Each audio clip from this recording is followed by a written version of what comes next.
Welcome colleagues, members and friends. Welcome everyone to the FIP Virtual Congress and our event, Driving AMR Action in the New Decade. As with all the work across our Federation, we do this in partnership, and I'm so delighted to say that we're working in close collaboration with GRIP, the Global Respiratory Infection Partnership. As you will all know, FIP is a global federation with more than 150 member organisations and science member organisations across the 6 WHO regions of our world. We represent more than 4 million pharmacists, pharmaceutical scientists and pharmacy educators. And all of us know, never more than during 2020, that AMR is a global challenge. Next slide, please. So, in our exciting programme for this morning, I will be offering some welcomes and introductions and some closing remarks, and we have Sabir Esak here and Phil Howard.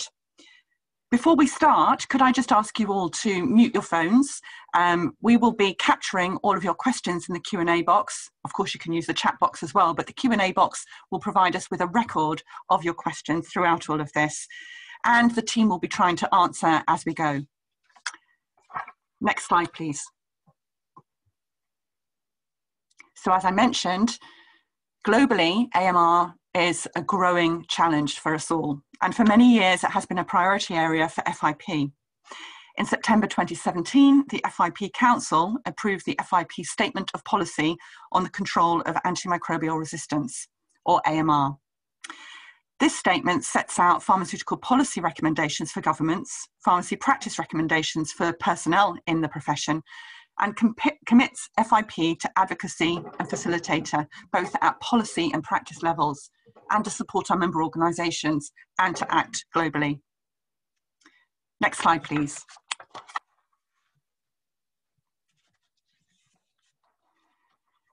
The FIP Development Goals project is a major global development for our profession.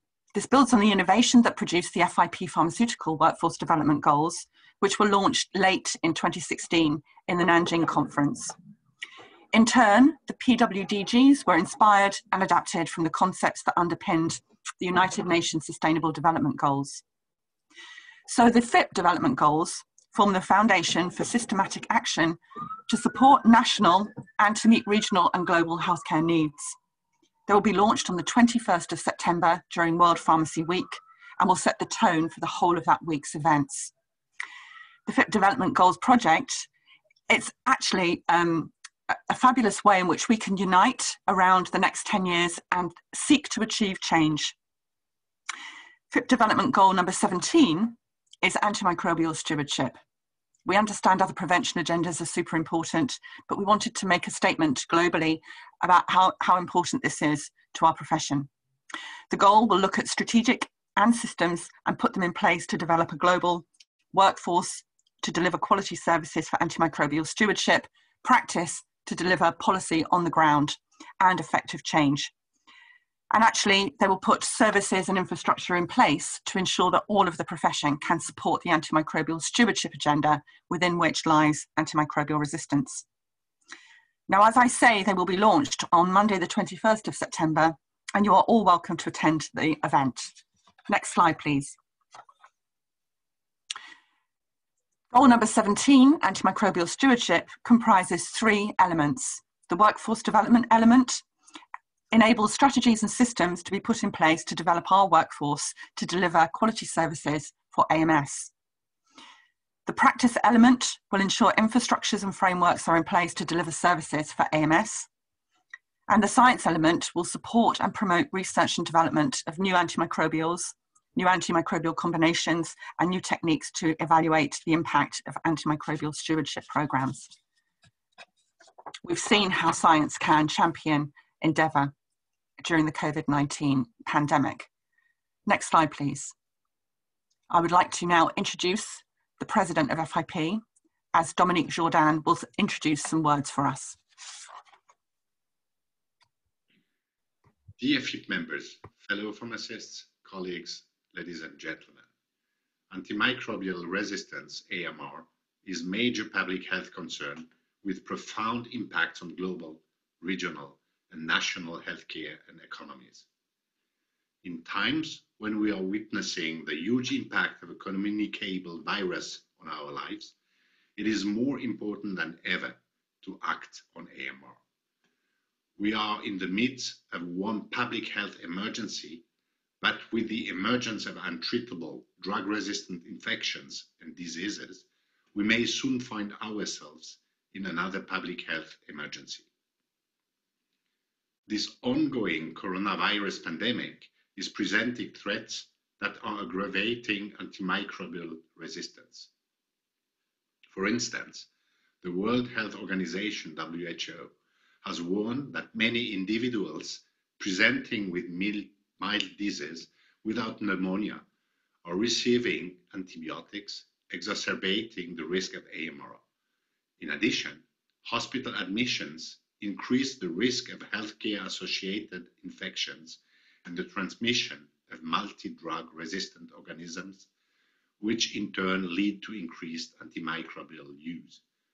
Another potential threat, according to the WHO, is the wide use as disinfectants because low-level exposure to biocidal agents can enhance the risk of cross-resistance to antibiotics. There is significant variation of global patterns of AMR, and the trends are continuously evolving. We must therefore evolve and adapt, and we pharmacists must increasingly lead and participate in local, national, and global activities. FIP recognizes the need for urgent attention and action. FIP took leadership in combating AMR with its first statement on AMR in 2008, but the problem of AMR has become more prevalent and new recommendations have been issued by scientific and healthcare communities. In 2015, FIP published the reference document Fighting Antimicrobial Resistance, the Contribution of Pharmacists, presenting a comprehensive overview of pharmacist activities from all over the world. This document also set out a number of solutions ranging from giving advice on influenza immunization, thereby avoiding subsequent bacterial superinfections, and responsible prescribing of trimethoprim by pharmacists to treat urinary tract infections, to stewardship programs to optimize antibiotic prescribing in hospitals, and the collection of leftover antibiotics. It is crucial that such solutions are reflected in all national AMR policies. In 2017, the FIP Council approved the FIP Statement on Policy on the Control of AMR. This statement set out pharmaceutical policy recommendations for governments and pharmacy practice and made clear FIP's commitment to playing an advocacy and facilitator role at both policy and practice levels. In addition, FIP has contributed to the work of the WHO on AMR. FIP was one of the reviewers of the first interprofessional competency framework on AMR control that was published by the WHO in 2018. FIP also contributed to the WHO Health Workers Education and Training on Antimicrobial Resistance Curricula Guide. Both documents help to improve awareness and understanding of AMR through effective communication, education, and training. Our ultimate aim is to ensure that all health workers are equipped with the required competencies at pre-service education and in-service training levels to address AMR in policy and practice settings. FIP continues to support national pharmacy organizations in facilitating the essential contribution of pharmacies to AMR action plans around the world, which includes surveillance and monitoring and antimicrobial use and resistance, antibiotics distribution and regulation. This year, in partnership with the Global Respiratory Infection Partnership and conjunction with RB, we are proudly driving a coordinated approach to action, culminating in the development of a FIP pharmacy AMR roadmap that we are launching today. This roadmap will be a compass to guide actions globally, sustaining momentum and tracking and evaluating progress on this global health priority for pharmacy. The AMR roadmap will be a dynamic and interactive tool that will entrench pharmacy's leadership role in mitigating AMR. We commit to revisiting the progress on the AMR roadmap implementation annually, culminating in a presentation of the FIP World Congress in 2023, where a special Health Ministers Summit will be held.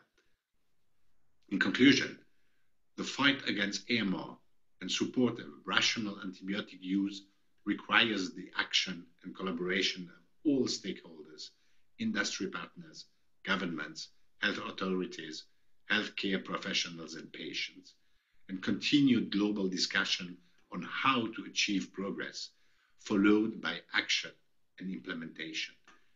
We would like to thank all our partners from GRIP and RB, and also our fellow regional champions pharmacists who are passionately driving forward action with us. FIP and pharmacies globally are committed to being the part of the solution. Long live pharmacy, long live FIP.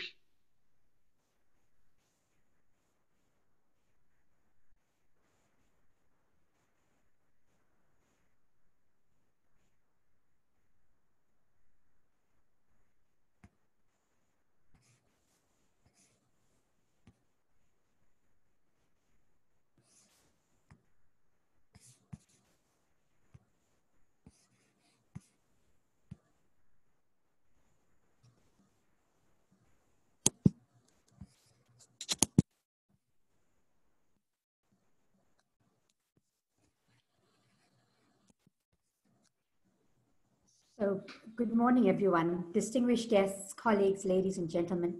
I'm really privileged to share this platform with Dr. Catherine Duggan and Professor Philip Howard. The Global Respiratory Infection Partnership is honored to partner with the International Pharmaceutical Federation to drive AMR action in a new decade by pharmacy. These are my disclosures. I'm chairperson of the Global Respiratory Infection Partnership, as well as the member of the Global Hygiene Council, both of which are sponsored by Reckitt Benckiser. This workshop is a partnership between GRIP and FIP, sponsored by an unrestricted educational grant from Reckitt and Benckiser. The objective is to come together as a global community of pharmacists to pledge commitment to action in AMR. The session will begin with a brief overview of the partners and their work in mitigating antimicrobial resistance and advancing antimicrobial stewardship. Catherine has given us an excellent overview of what FIP is doing and intends to do going forward. We will then unpack the pharmacist's role in 3 of the 5 strategic objectives of the Global Action Plan on AMR, using the established behavior change model that encompasses capability, opportunity, and motivation. We will end with information on the follow-up regional workshops and how the outputs of these workshops align with FIP's developmental goal on antimicrobial stewardship. So let's start with a little bit about GRIP. GRIP was founded in 2012 and is made up of 12 members from across the globe. Our very first declaration was that we, the Global Respiratory Infection Partnership, recognizing the imminent onset of the post-antibiotic era and taking full cognizance of the declining numbers of new antibiotics in development, hereby commit to 3 things. Firstly, consistent, sustainable, evidence-based advocacy and intervention for rational antibiotic use and antimicrobial stewardship. Secondly, formulating a framework for non-antibiotic treatment options for respiratory tract infections, such as sore throat, common colds, influenza, and cough. And we focused on upper respiratory tract infections because these are amongst the infections where inappropriate antimicrobial use is most rife. And finally, facilitating multi-stakeholder commitment to antibiotic stewardship and rational antibiotic use. GRIP focuses on reducing antimicrobial use and resistance to maintain the efficacy of antimicrobial treatments for current and future public health. GRIP's seminal work has been in its 5P pentagonal framework for policy and behavioral change amongst prescribers, pharmacists, and patients to prevent antibiotic resistance, as I mentioned, using acute respiratory tract infections as an archetype. The framework focuses on antibiotic stewardship and conservation through coordinated, multi-pronged, multi-stakeholder, multidisciplinary partnerships that are underpinned by national and global policies and create a consistent global approach to AMR.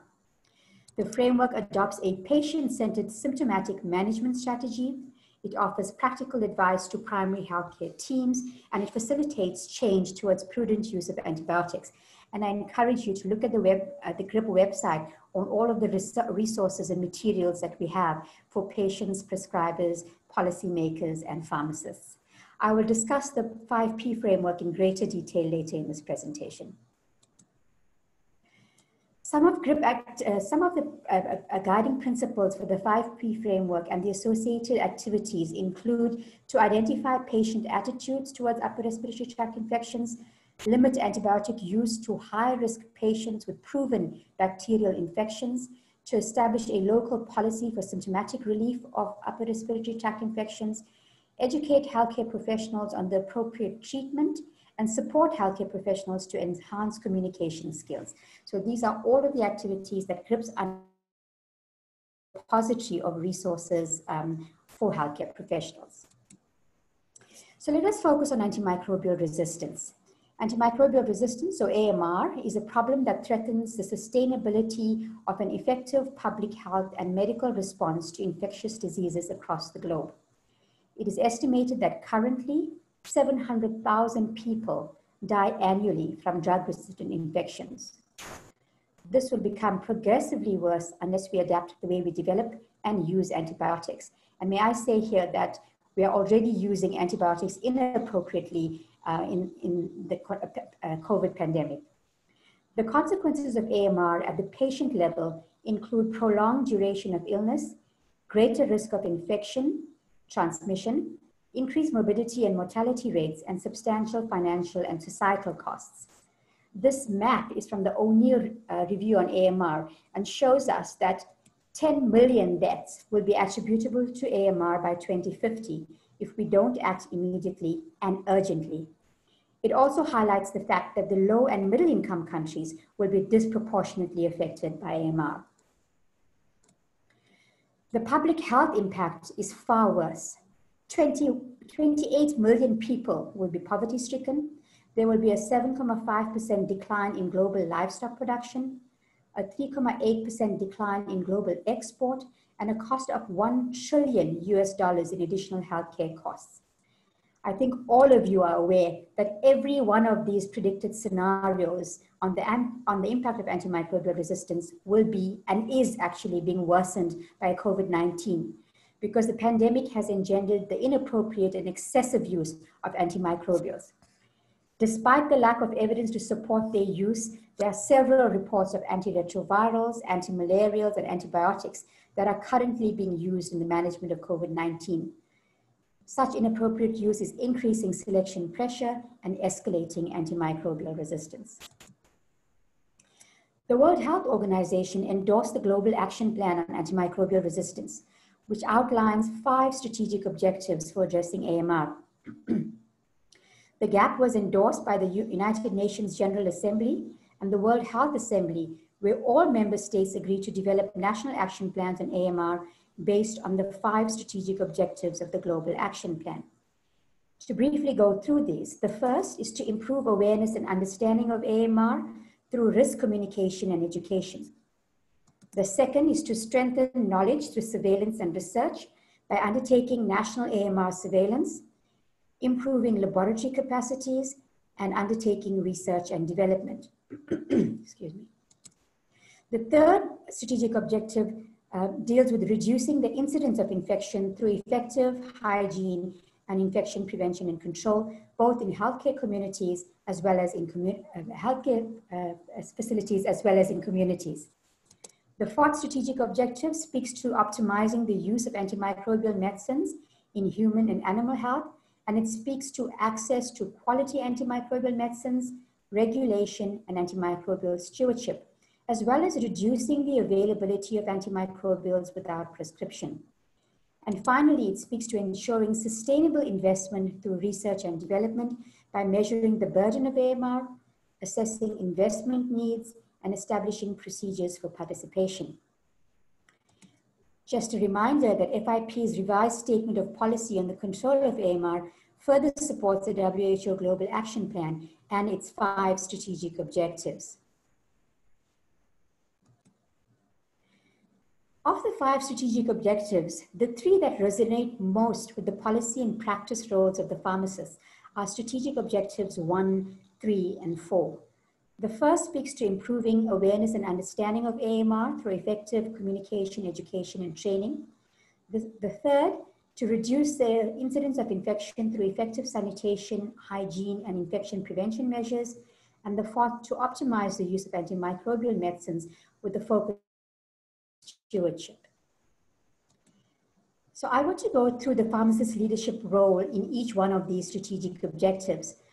You may find greater detail in the preparatory video that we made where I speak to the leadership role on all of the 5 strategic objectives and specifically how the COVID-19 pandemic has made this more urgent and more important and has really highlighted the role of the pharmacist in mitigating AMR going forward.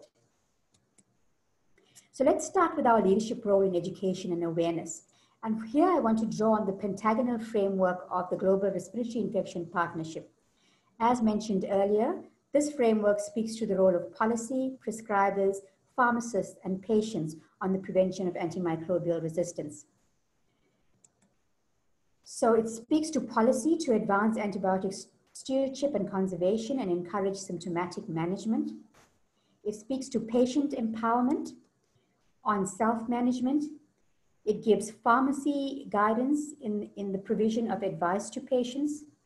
It gives prescriber guidance on antibiotic stewardship and effective dialogue with patients. And its aim is the prevention of resistance by the rational use of antibiotics. And with absolutely no bias, I want to say that pharmacists are the kingpins or pivotal in this framework because pharmacists validate prescribing practice and thus have tacit oversight of prescribers. They are strategically placed to educate patients and affect behavior change in terms of patient demand for antibiotics. They are critical to the implementation of policy as well as the generation of evidence to inform policy-related interventions, and they prevent antibiotic resistance by impacting on prescribing practice, patient behavior, and policy implementation. What about our leadership role in hygiene and IPC? Pharmacists can prevent or reduce the incidence and transmission of infections in communities by facilitating vaccination campaigns and promoting hygiene, sanitation, and hand washing. Vaccination prevents infection, it eliminates the need for antimicrobials, and thereby reduces the subsequent selection pressure associated with antimicrobial use.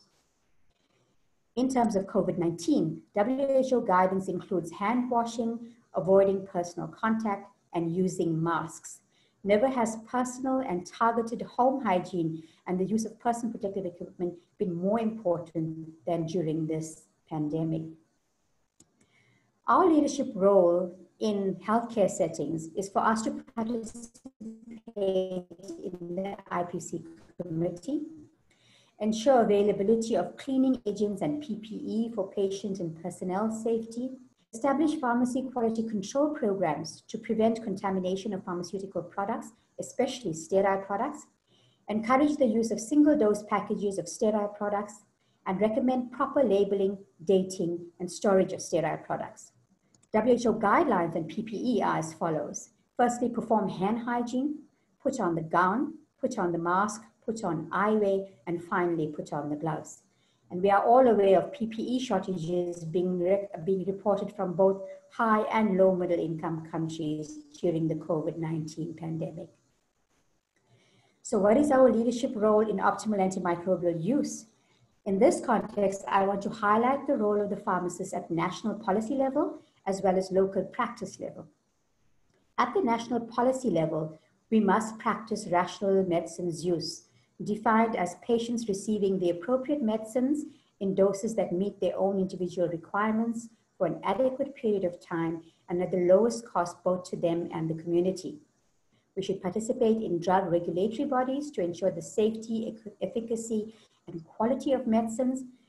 We should implement the AWARE categorization in the essential medicines list, and I'll speak a little bit about this in a while.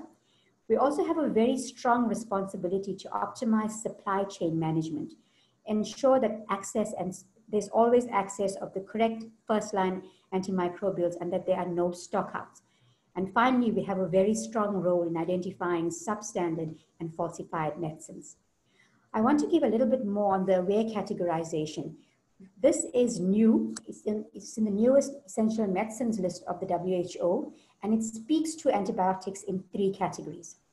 The first is the access group of antibiotics, with activity against a wide range of common susceptible pathogens with lower resistance potential than antibiotics in the other groups.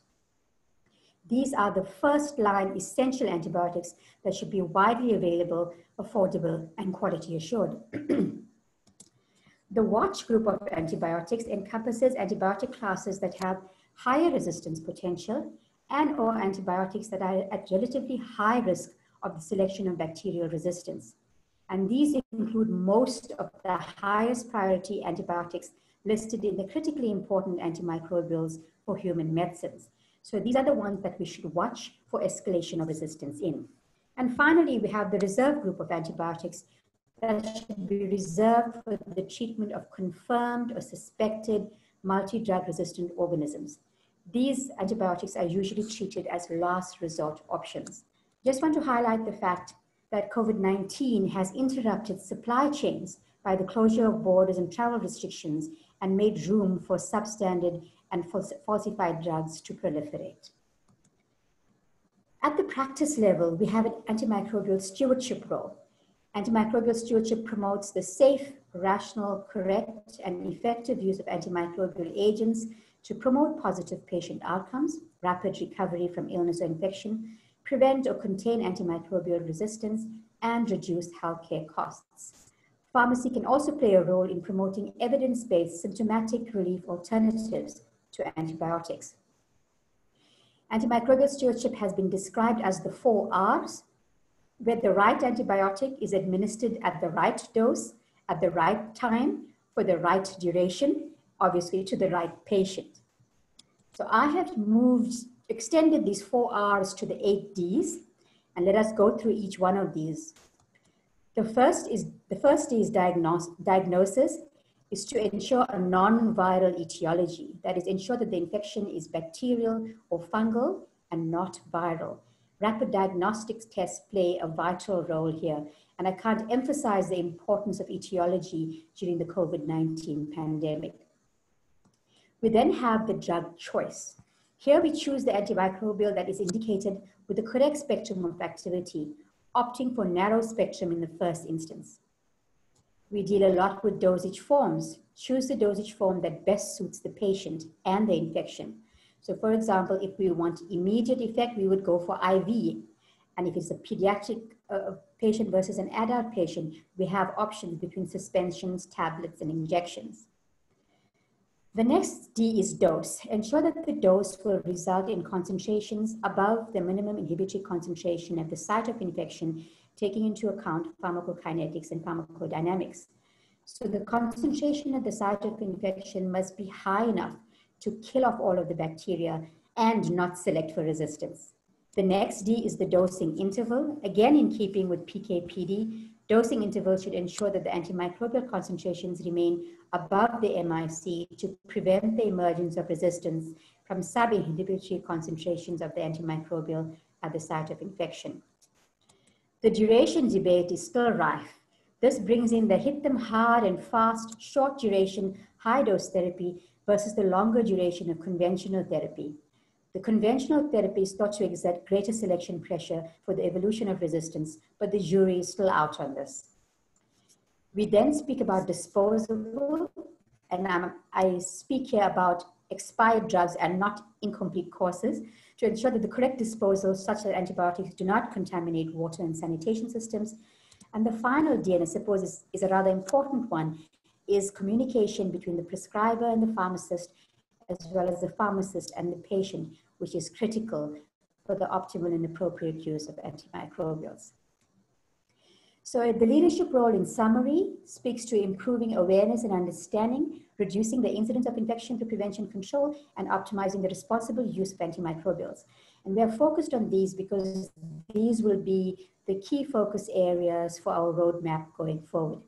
It now gives me pleasure to hand over to my colleague, Professor Philip Howard, who will take us through the behavior change models in addressing AMR. I'm going to stop sharing my screen and ask Professor Howard to share his. Thank you very much for your time.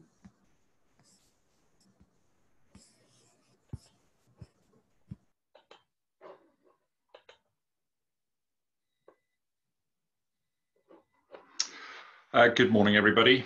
My name's Philip Howard, and my only disclosures that I've got is that I'm the president of the British Society of Antimicrobial Chemotherapy. I'm also a visiting professor at Leeds University and consultant pharmacist at the Leeds Teaching Hospitals. So I'd like to talk to you about behaviour change in AMR.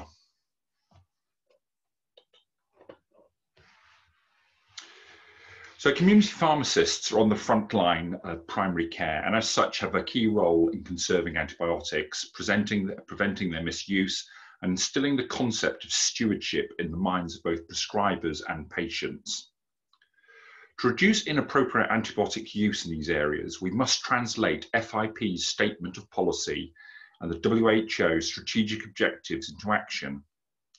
To do so, behaviour change must occur by harnessing the interaction between capability and opportunity into motivation.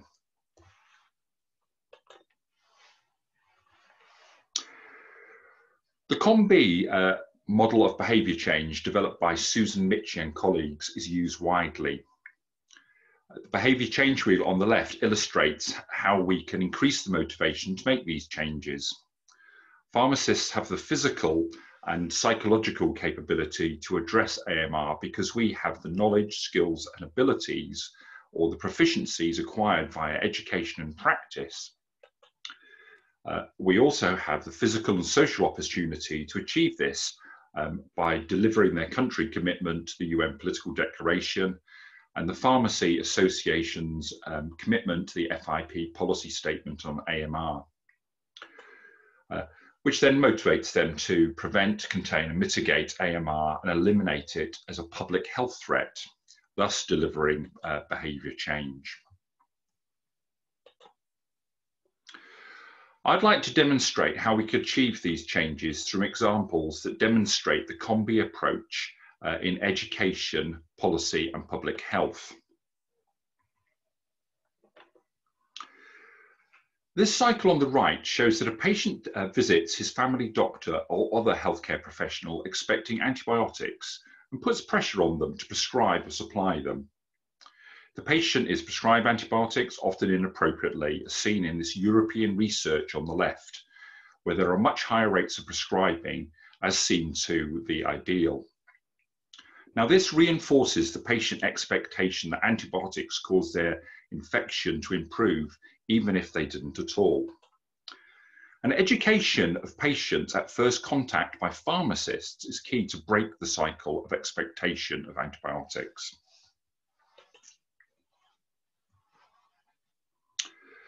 This intervention of training community pharmacy teams to use patient education leaflets to educate patients about common respiratory conditions led to a reduction in referrals to family doctors by between 46 to 82% for different upper respiratory tract infections compared to the control group who provided normal verbal advice only. There was no impact on sore throat, which I will discuss later.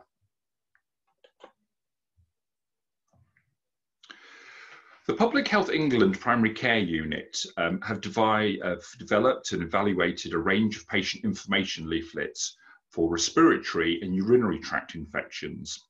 They are available in 24 languages and pictorial versions for those who cannot read. It can be obtained from the link below. They explain how long symptoms usually last for different types of infections and what patients can do to look after themselves. There is a section on safety netting to help the patient or carer know what to do if they get worse and to recognise the signs of sepsis. And also at the bottom of each of these is some information about antibiotic resistance. The final example of education is from South Africa. This study trained hospital pharmacists in antimicrobial stewardship to work alongside doctors and nurses to help improve antibiotic use. The pharmacists focused on 4 areas: getting blood cultures done before starting antibiotics, and there is good evidence to show positivity rates fall from 31% when blood cultures are taken before the first dose of antibiotic, down to 19%, if taken within the first 90 minutes after antibiotics. Also, targeting antibiotic courses are longer than 7 or 14 days, and patients on more than 4 antibiotics at the same time, and also those with antibiotic combinations with duplicate coverage. And the results that you can see on the top right-hand side show a remarkable 18% reduction in antimicrobial use and improvements in taking blood cultures and shorter durations. So an excellent model to copy. So how can we educate pharmacy teams around stewardship? Interactive e-learning using a blend of techniques allows people to learn at their own pace rather than having to attend training days. And certainly with COVID at the moment, face-to-face learning is becoming more and more challenging. This slide shows a range of free courses that the British Society of Antimicrobial Chemotherapy has developed to educate healthcare professionals on stewardship. There have been over 200,000 learners in almost every country in the world. There is a general course in 6 different languages supported by an e-book on antimicrobial stewardship. There is a range of bespoke courses on sector-specific stewardship, such as primary care or veterinary practice, or to advanced stewardship, such as antifungal stewardship and resistant gram-negative infections.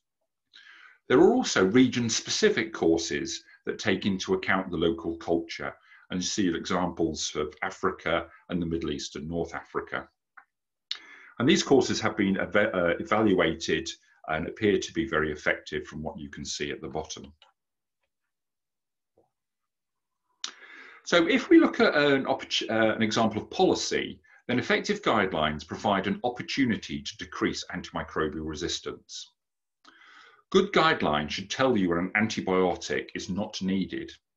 And community pharmacy should use guidelines like these to know when to refer to a prescriber or when to offer self-care and safety netting advice. Where clinical scoring tools are recommended, we as pharmacists should also use them. The example here on the screen is from the UK National Institute of Clinical Excellence, showing acute sore throat. It recommends using a clinical scoring system, either Fever Pain or Centaur, to decide if antibiotics are required for a possible streptococcal throat infection. And these guidelines are available for most of the common infections, and the new ones are being sort of developed every month. And so if you don't have good guidelines in your own country that tell you when or when not to use antibiotics, have a look at some of these.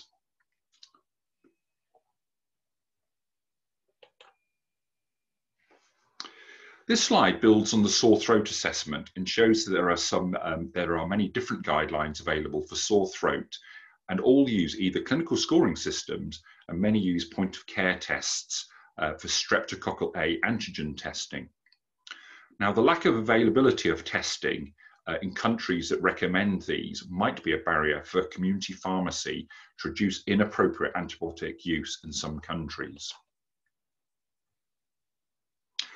So an example of public health is around appropriate disposal of unwanted antibiotics. There is good evidence that many patients stop taking their antibiotics when they feel better or when they wish to drink alcohol. They will often keep these antibiotics for the next time they feel ill, or they will share them with their friends or family, or even give them to their pets instead of going to the vet. If they do destroy them, they are often flushed down the toilet, and that can cause antimicrobial resistance within the environment. So this example here is from New Zealand of an antibiotic amnesty about educating the patients to return unwanted antibiotics to the pharmacy for destruction. And there will also be an opportunity to reduce inappropriate use by doing so. The second example of public health comes from England. They have used a simple message of antibiotics don't work for everything over the last 3 years. The simple message is a song repeated regularly on television and radio and backed up through posters and information leaflets. When this has actually been evaluated, it's shown that the impact was 78% of the public would not ask their GP for antibiotics. And 93% of family doctors said it would help them to say no to antibiotic requests. So it's all about keeping antibiotics working. The other element about keeping antibiotics working in England was around the use of a checklist for when pharmacists dispense a prescription for antibiotics. This example here builds on the work of the Royal Pharmaceutical Society. The checklist allows the pharmacy team to ask the patient what the antibiotics are for and whether they have any allergies. If they are pregnant, have problems with their kidneys or liver, and if they have had any recent courses of antibiotics. The checklist also asks, but it's not shown on this slide, what knowledge the patient already has, so the pharmacist can target advice, including appropriate antimicrobial information and leaflet for the particular infection. As part of this research, an educational webinar to give pharmacy staff the capability and motivation to provide self-care and adherence to advise patients, carers collecting antibiotics. The example shows how a patient collecting the antibiotic for a UTI would have usually just had it dispensed and could possibly develop an upper UTI infection. But by using the checklist, the pharmacist contacts the family doctor to discuss whether the infection might be resistant, as they did not respond to the first course. The outcome was a change of antibiotic and the patient got better. So this is an example how antimicrobial stewardship can occur in the community pharmacy. Hopefully, these examples of the COM-B behavioural change model in practice has been useful. And I will now hand over to Catherine Duggan to introduce the AMR Commission and roadmap. Thank you so much, Phil. Could you pop on the next slide, please?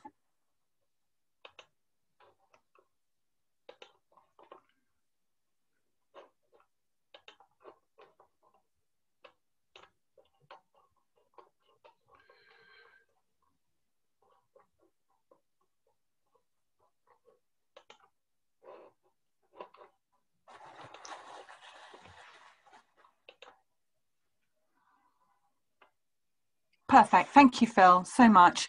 So, colleagues, with everything that you've heard from both Sabia and Phil around the initiatives in different countries and across different organisations to manage the 5 Ps, it's really important that FIP manages this globally. So we all realise the importance of AMR and the fact that it is even more critical in the year 2020 with COVID-19 hitting us all. But it's now time to build on the great work that we've heard today and to act. And we wish to announce to you all that we are planning a FIP AMR Commission and a roadmap for implementation. Next slide, please. So I just want to spend a moment to walk you through the purpose of the Commission. You'll all remember at the start of the presentation, I mentioned that our Federation seeks to work in partnership and in collaboration, and today's a really good example of how we do that. But the Commission will adopt an inclusive approach to antimicrobials and their management, and will firstly identify the work streams across research, pharmacy practice and education, using lots of the examples that you've heard today to map existing AMR specific and AMR sensitive initiatives to identify and address the gaps. Secondly, the Commission will define a pharmacy relevant research agenda to mitigate AMR. Thirdly, there will be mapping and developing of focus education and training. And this is actually some of the examples that Phil gave us about how we share education and practice and professional development opportunities across pharmacy. Then we will develop pharmacy advocacy, policy and practice toolkits so that countries and practitioners on the ground can use them. We wish this commission to be very high level, and it has actually been supported by the FIP Bureau, and the Bureau seeks that the commission itself will be responsible for implementing the FIP policy statement with support from our member organisations. A huge advance. The commission will ensure the relevance and adaptability of all activities and interventions, and this commission will launch during World Pharmacy Week. I mentioned at the start of my contribution today that World Pharmacy Week starts with the launch of the FIP development goals on Monday the 21st, and the launch of the AMR Commission, together with highlighting how the AMS development goal will be enacted, will take place on the 24th of September. And we really urge you all to attend. Next slide, please. I mentioned at the start that we have three elements to the FIP development goal on antimicrobial stewardship. One on workforce, one on science, and one on practice. Dividing them into three is only that we can give them focus. We're not saying that one is more important than another. And in addition, you will all see that these map to the 5 Ps that Sabia announced earlier on: policy, patient, pharmacy, prevention, and prescriber. And it's really important that we ensure these goals link to existing work, build on existing work, and that we then set out a roadmap for how we would implement these globally, nationally, and regionally. I'm going to hand over now to Sabiha. Sabiha, tell us some more about that roadmap. So thank you, Catherine. The roadmap is going to be the first deliverable of the AMR Commission, and this will be at regional level as well as global level. During the regional workshops, key actions will be identified, solidifying regional commitments to entrenching pharmacy's role in AMR mitigation. A number of the attendees will have completed a survey that's giving us an idea of the types of initiatives that are needed from a pharmacy perspective nationally as well as regionally, and we hope to be able to collate all of these to identify the key priority areas for each region. The roadmap is designed to be an iterative tool that will act as a compass to guide actions globally, sustaining momentum and evaluating progress in pharmacy. It will be revised annually, culminating in a presentation at the FIP World Congress in 2023, where a special Health Ministers Summit will be hosted. So I want to emphasize the fact that this is going to be a living document, and we will have the opportunity to revisit it at least annually to look at progress and determine whether certain initiatives need to be reprioritized. The next slide, please, Phil. We will use the COM-B model as a framework and translate it into action areas to focus on the roadmap. You will agree that we as pharmacists have enormous capability, opportunity, and motivation to mitigate AMR in our regions and globally. This is what we will populate this slide with as many initiatives as possible, both from the survey as well as during the workshops, which are going to be held on the 16th and 17th of September. And before I go on to the way forward, I would like to perhaps take a few questions and answers, questions that have been forwarded through to us via the chat and the QA panel. And Erin and Susanna have done a tremendous job of answering most of them. But Phil, I have 2 questions for you, and I have 2 that I will take on. So Phil, the 2 questions for you are: how can we link pharmacy with primary care GPs? That's the first question. And then the second question is, many times physicians start antibiotic therapy waiting for the culture and antibiogram. Is this a good strategy or a bad one? So while you think on that, let me answer the first question. The first question, and it's been asked repeatedly in the chat, is: do antimicrobials work on coronavirus? No, there therapy or treatment for coronavirus at the moment. There are no antiretrovirals, no antimalarials, and no antibiotics that are indicated for the coronavirus. There's lots of effort being placed on development of a vaccine, and there are a number of clinical trials underway, but the WHO has not endorsed, and neither have any of the international infectious diseases societies or communities endorsed any treatment for coronavirus. So unfortunately, for the moment, we do not have pharmaceutical treatment for the coronavirus. Phil, do you want to answer your two questions, and I'll get to my third one? Yes, thanks. So the first one was around working with family doctors. So one of the things that I would sort of recommend is as part of being a pharmacist in the community anyway, you should have a good working relationship with your local set of doctors. And most people, I think, already have them. And people realize that the pharmacist is a really useful information resource when they want to know various bits and pieces. So if you don't have that relationship already, I would say, see if you can make an appointment at a suitable time to actually meet your local family doctor practice, and see how you can actually get involved about the more appropriate use of antibiotics. The other bit is that often many family doctor practices are normally overworked, and they really struggle with seeing all the patients in a timely manner. And they're often really grateful for a community pharmacy who can actually take some of that burden off them by almost triaging patients and sending the ones who need to see a family doctor first, and providing self-care advice or products for those that don't. So I hope that helps. The second one was about the question about not starting antibiotics while doctors wait for results for cultures and sensitivities for samples they may have sent away. If an infection isn't serious, then actually this can be a really good strategy, because often in areas where there are very high levels of antimicrobial resistance, or the patient has had lots of infections before with different antibiotics, there is a chance that the normal sort of first choice empiric antibiotics might not work. So if you can actually get the results back to tell you which is the appropriate antibiotic, that can certainly help. The second bit is not all infections are bacterial. So COVID's a prime example at the moment, because what we're seeing is when patients have a sample for testing to see if the patient has COVID and it comes back as positive, the evidence base tells us that there are very few patients who also have a bacterial infection at the same time. And certainly evidence from the UK has shown it's less than 1%, but in the hospital, we're starting about at least half our patients on antibacterials who don't need it, which will probably drive resistance further.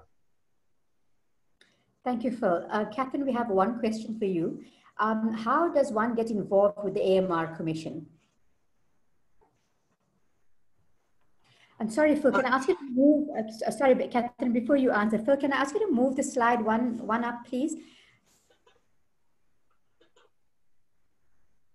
Move to the next slide. Thank you. I'm sorry, I didn't say next. No. To the table, please. I'm sorry.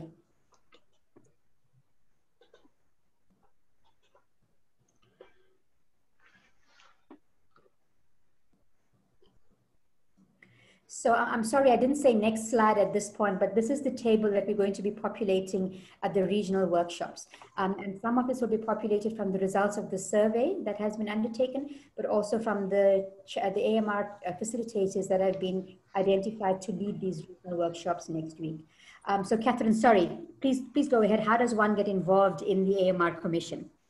Well, we would urge colleagues to get involved in the regional events on the 16th and 17th, because there's several practical things that we need to do ahead of the launch of the Commission. What we are doing at FIP is launching the goal and the intent to populate the Commission with colleagues from across the regions and from across different areas of practice based on the roadmap that comes out of those events. So it will be inclusive. It will be based on the person's contribution to practice, whether that be workforce, science, or the practice elements, patient-facing roles, and we will seek to be as inclusive as possible. What I do know, Sabiha, is that we will never have space for everybody who will be interested. So I imagine the Commission will seek to fill the Commission with the appropriate number that is workable and doable. And then we would seek to have regional working groups and reference groups. So there is a place for everybody, and the Commission itself will be based on the criteria that we set. But I would urge everybody to come on the 16th and 17th, because that's the way that you can start to direct the work in your region and then influence FIP to support that.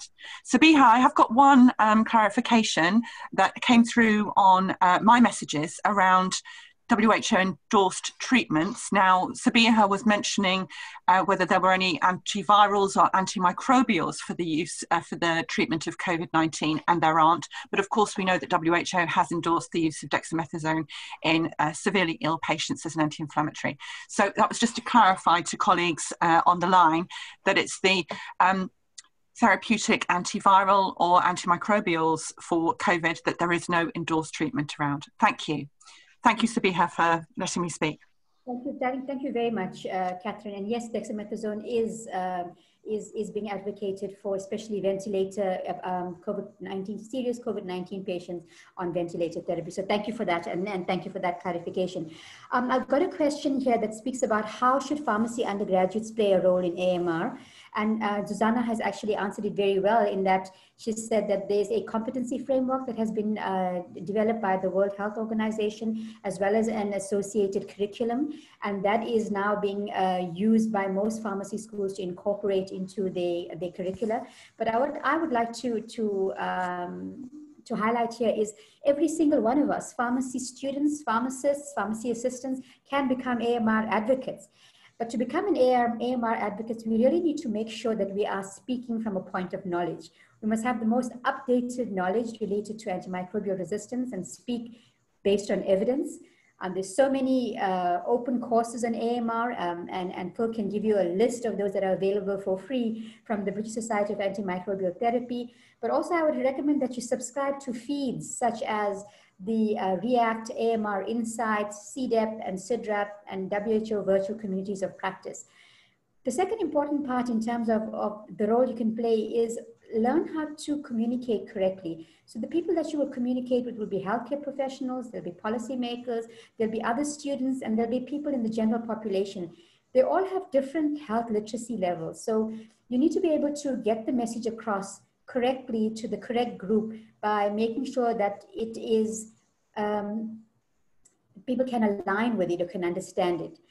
And then become members of professional networks, show your interest in the FIP AMR Commission. We're probably looking at stakeholder communities and look at different ways in which people can become involved.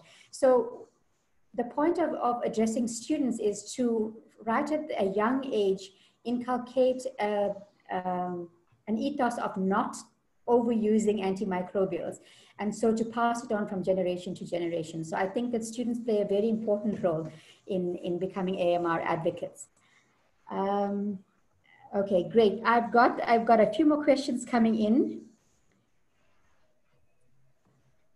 Sabiha, just to jump in there and say that any of the issues coming out of the roadmap events and the AMR Commission, we will ensure that our young pharmacist group is engaged and ensure that the IPSF, the International Pharmaceutical Students Federation, is engaged as well. And colleagues can get engaged through those groups into AMR or specifically through the Commission. We'll have a little link as well. We're noting all of these concepts and ideas down. It's great. Great. So I have one question, is do pharma companies producing antibiotics do any effective roles regarding AMR? And I can answer yes. I'd like to refer you to the antimicrobial resistance benchmark, where a number of pharmaceutical companies that are producing antimicrobials and antibiotics take part in ensuring access as well as stewardship initiatives. This is an annual publication by the Access for Medicines Foundation, and it shows year-on-year increase in the number of pharmaceutical companies involved, as well as how they improve their access and stewardship initiatives in all countries, including LMICs. There is also any new drug that becomes available as an antimicrobial has to incorporate access issues, so they are easily and equitably available across all income countries, but also stewardship activities also have to play a very important role in that. I'm looking at my chat to see whether I have any more questions. I don't. Okay, I've got one. Can you also address the special issue of topical antibiotics? I've got a request about topical antibiotics, and there's a systematic review on the use of topical antibiotics in sore throat or upper respiratory tract infections. This was a review done by a group of members, and there was not any evidence to show that they are beneficial, harmful, nor that they affect antimicrobial resistance. And that's because none of the studies actually looked into antimicrobial resistance at the time. I hope, John, that answers your question. Could I add also onto that? So, please go ahead. So one of the common conditions that people often use topical antibiotics for is for impetigo. And we've certainly seen resistance there. And NICE, so the English Evidence-Based Medicine, have just produced a guideline around this, recommending hydrogen peroxide as the preferred choice with a really strong evidence base for it. And that actually gets us away from using antibiotics by using antiseptics sort of on there, where we rarely see any resistance coming in. So I say there are some good options out there instead of using antibiotics topically. And then Phil, maybe a last question for you, the role of point of care testing and the importance of point of care testing. Yeah, so I've answered this one online while I've been listening to the talks. Point of care testing has some real opportunities over sending samples to the lab. If you work in a community, sometimes it can take 1 or 2 days before you get results back for a sort of a patient. The places where I think there's some real opportunity to use point of care testing, where there is a strong evidence base that it works, and we actually have the quality assurance in systems that it gives the expected results, is you could use them where in places whereby a doctor might often start an antibiotic whilst they're waiting for some results to come back from the pathology lab that may take 1 or 2 days. But if you have a result within 15, 20 minutes, you can actually sometimes avoid even starting the antibiotic to begin with. And I think there's some real opportunities for community pharmacy there. And certainly within England, we have been in University of Leeds, we've been exploring areas where the family doctor would say, start this antibiotic if the result comes back positive, and we'll get the community pharmacist to actually do the test and make that decision. So we're exploring that type of approach at the moment, and hopefully we'll see it routinely used in the future. Thank you very much, Phil. If you'll just move on to the next slide, please. Great. So I just want to speak about the next steps. First of all, we want to encourage all 1.5 or 2 million, 1 to 2,000 of you that have been listening to this webinar to please sign up for your regional workshops. We want to publish this global roadmap and follow it up with educational needs survey to inform the types of activities that have to be done. And then Catherine has already spoken about the Pharmacy Week activities and launch of the FIP AMR Commission. So we urge all of you to register for these workshops scheduled for next week, 16th and 17th. The AMR Commission will be launched on the 24th of September at 1 p.m. Central European Time. And we really, I can't emphasize more that we need your voices in developing the regional and global pharmacy-specific roadmaps and action plans to mitigate AMR. I'm sorry, my messages are coming up as well. Let me just ask if...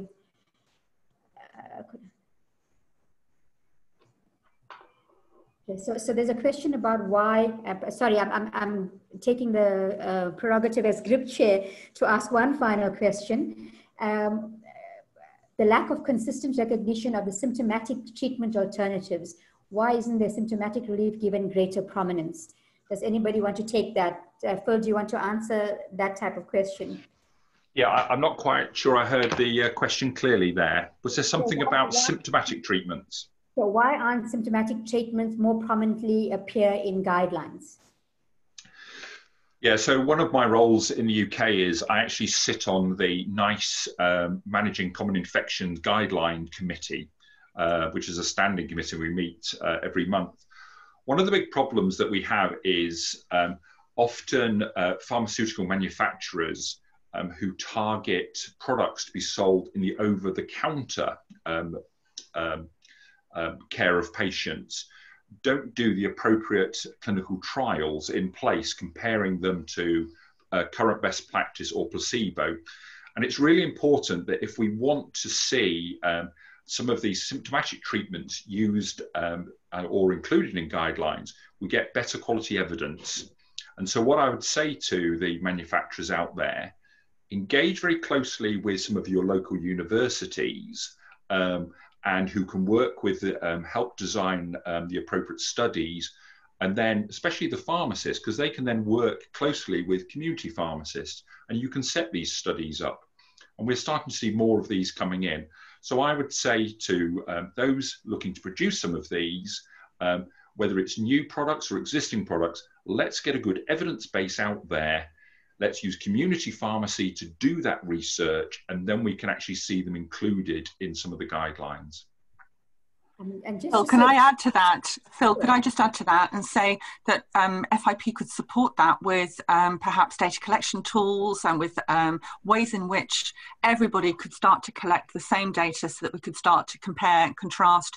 And then, of course, the tools that each country could develop could then be used to support other countries as well. And I think that kind of let's help each other along the way approach will be very, very effective in this endeavour. Great. And just Excellent. to say, Thank you. African treatment guidelines for primary healthcare actually do advocate for symptomatic management, especially in upper respiratory tract infections. So go South Africa. Sorry, for next and last slide.